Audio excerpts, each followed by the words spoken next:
الرحيم. ازيكم عاملين ايه؟ يا رب تكونوا دايما باحسن صحه وباحسن حال. النهارده ان شاء الله هنعمل مع بعضينا الكريم باستير، وكمان هنعمل معاه نحشي الجلاش بيه. طعمه جميل جدا وطريقته سهله، والطريقه بتاعت الجلاش من الاول للاخر سهله جدا، فحقيقي طعمها والنتيجه تحفه. يا ريت تشوفوا الفيديو للاخر ويا رب تستفيدوا، ولو عجبكم الفيديو لايك وشير وسبسكرايب للقناه.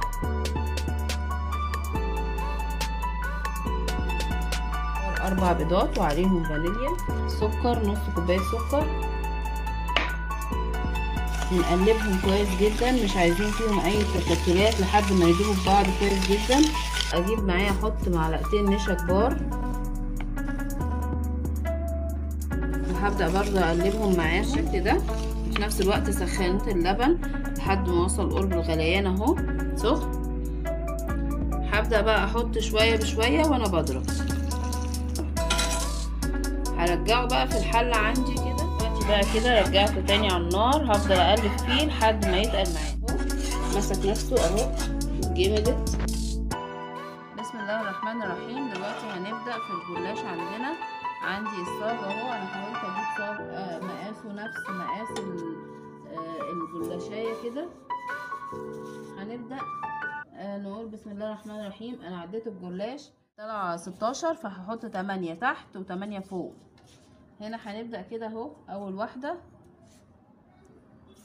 وهدهنها، هدهن بين كل طبقة والتانية. انا مسيحة عندي السمنة اللي تقدري عليها اشتغلي بيها، بس لما بتبقى فلاحي بيبقى احلى، يعني الحاجة بيبقى طالعة احلى يعني من اي حاجة تانية. ادي كده 1 2. طبعا لو عندك ورق مقطع ولا حاجة حطيه في النص، يعني خلي اللي تحت واللي فوق سلام، ولو عندك زيادات ولا حاجة في الورق زيادة حطيه في النص. هنحطه بين كل واحدة والتانية زي ما انتوا شايفين كده سمنة. انا بسيحها زي ما انتوا شايفين مسيحاها، وباخد منها واعمل وادهن هنا. طيب هنا عندي واحدة اهي مقطوعة نصين، هحطها في النص.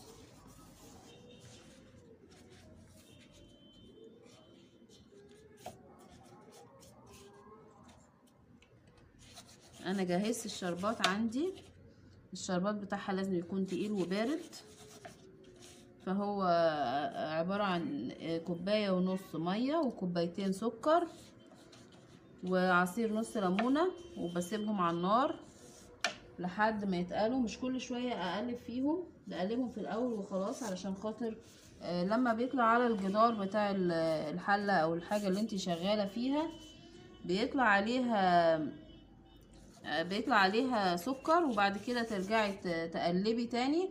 فالحركة دي بتخلي الشربات يسكر معاكي، فبتقلبيه في الاول شوية وبعد كده تحطيه على النار وتسيبيه على نار هادية كده مع نفسه من غير تقليب، وهيطلع حلو معاكي ان شاء الله. ولو شلتيه مش هيسكر معاكي ابدا.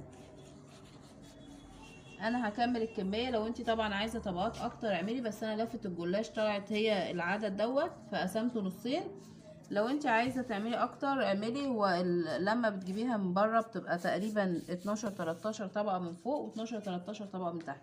انا هعملهم 8 تحت و8 فوق. اول ما هخلص ال8 هرجع لك تاني ونشوف بقى هنحشيها ايه.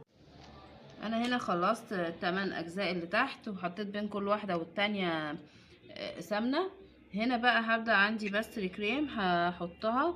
ممكن تحشي بمهلبيه على حسب بقى ما انت عايزة طبقة تكون صغيرة او طبقة تكون عالية، او يعني طبقة صغيرة من المهلبية او البستري. طبعا مش هحاول ما اوصلهوش للاخر.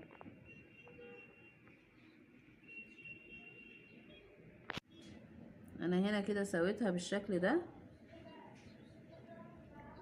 الطبقة دي كده معقولة، ما بوصلهاش للاخر عشان لما تستوي ما بصش الاقي الحروف بتاعت صينية الجلاش محروقة.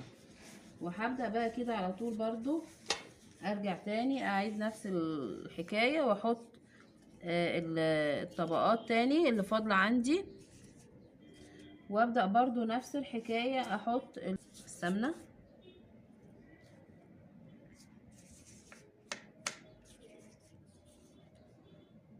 هبدأ تاني احط، ولو في عندك طبقات مقطعة زي ما قلتلك او شكلها مش حلو خليها في النص تتدارى بين الطبقات، مش هيجرى حاجة، وفي الاخر تحطي الطبقات اللي شكلها حلو.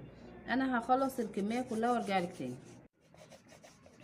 انا دلوقتي حطيت الطبقات اللي فوق والطبقات اللي تحت بالتساوي، وبعدين عملتها، حاولت دلوقتي ايه اقطعها.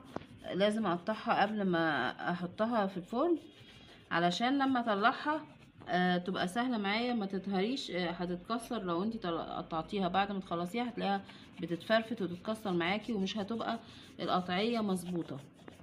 التقطيع بقى على حسب رغبتك، ممكن تعمليه تبقى يعني مثلثات، مربعات، الشكل اللي انت عايزاه.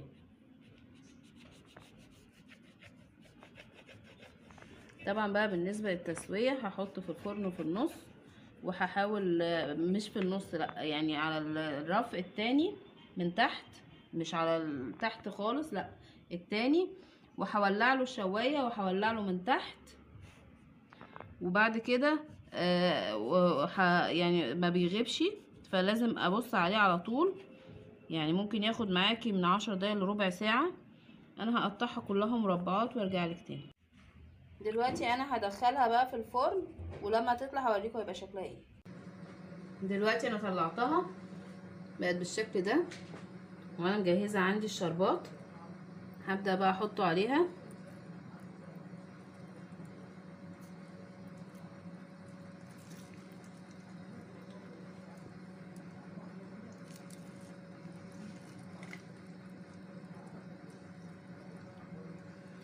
اول بقى ما تبرد هقطع منها واوريكم هيبقى شكلها ايه.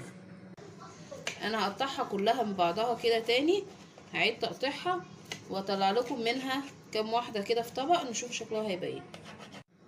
دلوقتي يا حبايبي خلاص طلعتهم اهو، شايفين شكلهم حلو ازاي وطعمهم جميل جدا جدا. طريقه سهله جدا ومبتاخدش وقت. يا ريت لو عجبك الفيديو لايك وشير وسبسكرايب للقناه، وشكرا والسلام عليكم ورحمه الله وبركاته.